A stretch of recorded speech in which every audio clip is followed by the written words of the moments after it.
Hey everyone, how are you? This is Jan Perillo for Investing Counterpoint today, and today I am solo, not because Daniel wasn't available, but because I am traveling and we couldn't organize our schedules to coincide with each other. So, because I'm doing something I think a little bit more interesting than what Daniel's doing this week, which is traveling to the RPAG conference in Dana Point, California, which you can probably see here. I have sunglasses on, I'm outside, I'm on the ocean, which even though it's a little overcast, it's still pretty bright. I wanted to give you a quick update of what I found here from the conference. This is, by the way, my second take. One of the penalties with doing this in a setting like this without any help is the last video that I recorded, because I'm trying to use the better camera on my phone, cut off half my face. So anyways, this is the second update. Hopefully I can do a better job than I did the first time. There are a couple things that happened at this that have been happening at this conference that I think are really cool. The conference is excellent. It's a top-notch conference. For those of you that don't know RPAG, they're one of our partners on the retirement side of our business. We have a tool called Larkspur Executive through them, and they are, they're a great partner. It's a great company. This conference is impressive. It's really a neat conference, and it's been great being here. So I've learned quite a bit as well.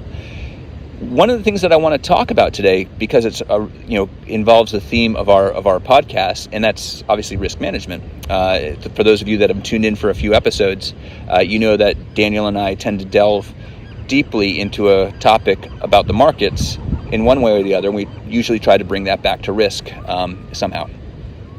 And risk has been mentioned quite a bit here at the RPAG conference. Now, I don't think that risk is mentioned in the same way that Daniel and I and our colleagues at Extrema tend to think about risk, or the way that I've thought about risk from the standpoint of my career as a chief risk officer at some pension plans and things like that. But they're talking about it, which is good. I mean, it's good and bad, I think, because if you talk about risk just to say that you looked at risk, I don't think that's healthy, right? Let's examine the risk of this. What does that mean? Like, what are you really looking at? Are you looking at how the holdings actually, make the portfolio, or are you just looking at past volatility? Are you looking at somebody to tell you something about risk? What are you doing? There's a lot of different things that you can do, and if you know our podcast and how Daniel and I talk about it, we really think about risk as scenarios much more than just volatility, because volatility is a measure, and it can work. Usually when it breaks, and it depends on how you measure the volatility of a portfolio or a series of portfolio or an expected volatility. But there's some flaws with just looking at volatility or VAR. It's extension, I guess. It's using the same metric. It's just in a different definition, where you say the VAR of this portfolio, you have a 95% of losing less than 20%. Well, what happens when that 20% occurs? That's what this podcast is dedicated to, and that's what the risk discussions have largely avoided in these talks. So let me tell you about a few of the interesting things that I've learned here in San Diego this week. Well, one of the things that I've learned about, and this is more retirement specific, right? So those of you that have 401k plans, if you're an advisor on a 401k plan, it's the idea of the evolution of target date funds. Now, target date funds, if you know, are theoretically these risk managed funds which try to manage the risk of your portfolio as you approach retirement. Well, they've done that in two ways. Back in 2004 and prior to that, they had a aggressive, moderate, and conservative type of target date, or not target date, but of risk-based allocation funds. So that was good, because if I'm, no two people are really alike. If I'm aggressive and you're passive, well, we shouldn't have the same exact portfolio, even if we're both going to retire in 2040. Well, if you look at the way that the industry evolved, and it evolved in a big way, it evolved to target date funds that are specified by date. So now I have a 2040 target date fund that I can invest in, which is cool, right? I mean, as I get to 2040, I probably want to de-risk my portfolio in some way. I don't want to have the same risk of a drawdown because I'm close to retirement. That's the idea behind target date funds. What they lost was the ability to say, I'm aggressive, I'm passive, and let's allocate your portfolio differently based on your personal risk preferences. So, as one of the RPAG presenters said, kind of 2 steps forward, 1 step back. This is a good concept, and it's gained, as probably most of you know, even if you're not an advisor, a ton of market share, right? There's so much money in target date funds right now in the market that it's been a big win for the industry, for sure. But they lost that idea of that personalization. So what's happening now is a bit of a swing back to risk-based target date allocation. So if I'm a risky investor and somebody else is a passive investor, a conservative investor, and we both are going to retire in 2040, well, now we can have different portfolios, and they can do that in a couple different ways. They can mix, you can mix target date funds. So, for example, I could have 50% of 2040 and 50% 2025 if I'm really aggressive, and if I'm really conservative, I could have maybe 80% 2040 and maybe a little more in 2035 or something like that. So, a very simplified example, but those are some things that you can do to kind of do it on your own. There's also professionally managed products now that are doing things like that. There are a couple more flavors of this, but one of the places that asset allocation in these target date funds is going is to this customize bucket. They're called managed accounts, and what it aspires to do is to treat everyone like they're having a professionally managed target date fund just for them. And it does put you into certain categories, and it essentially will have a professional manage the allocations as they go to 2040 to get you on the right glide path for your risk preference. Well, I think all that's really cool. One of the things that I found missing is around the discussion of risk, because risk, as I said, is discussed a lot here, but it's never really defined.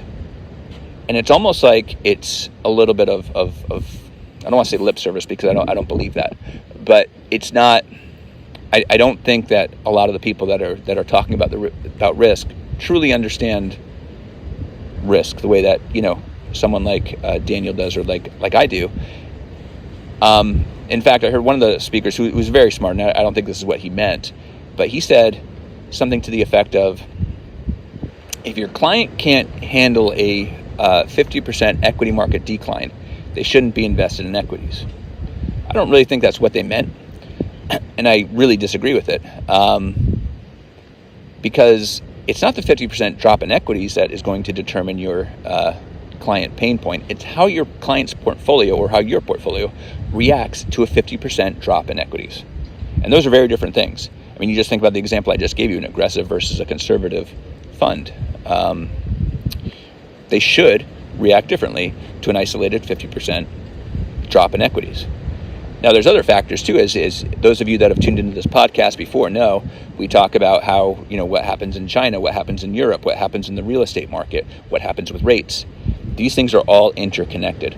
Now, you're not going to make your average 401k participant really, want to delve in deep and make their own scenarios and really understand what's going to happen in their portfolios in different ways. But if you, as an advisor, have a few different portfolios that you think are plausible outcomes or plausible scenarios that can come in the coming weeks, months, years, and you show these to your clients and they see really what's going to happen on that basis, on a dollars and cents basis to their portfolio, it's pretty impactful, and it gets them to understand. So if there is a 50% market drop, and that's one of your scenarios, for example, and they understand they're going to lose 30%, well, they should be able to handle that. They should be mentally prepared for it, rather than thinking they have a diversified portfolio, having equities drop 50% and freaking out because they dropped 30%. And I think that's really what the gentleman that was talking earlier meant. It's not a surprise if you expect it. It's a major surprise if you have no idea, if you have no concept of how your portfolio is going to react. And so I think that was one of the big takeaways for me here, is that there's a lot of interesting things going on in this market, but they're really underutilizing robust risk management techniques. There are a lot of other things too that deal specifically with retirement plans. For example, how to use insurance. There's some really cool products coming out with making it so that your allocations through your employer. So if I allocate a certain amount to my 401k and I don't use my entire match, there's ways to allocate it to other things like student loans and 529 plans and things like that. These are programs that are coming out that, if you're an advisor, you should be aware of, but also if you're an investor and you have an employer, you might want to start to inquire about if you're not able to use that entire match. So these are some pretty interesting programs. The industry is continuing to innovate, which is really pretty cool. And I'll tell you, this RPAG crowd is pretty on top of it. So it's been a pretty eye-opening conference for me. I've really kind of enjoyed it. Gotten some ideas of things that might be able to help us make our risk stream product better, including ways that we've talked about before, but incorporating that into retirement assets. So thanks again for listening. Again, this was just a quick little update so we could do so we could keep in contact over the week. But this has been a really interesting conference, and I hope that you got something out of that update that I just delivered, and we'll see you again next week on Investing Counterpoint. Thank you so much.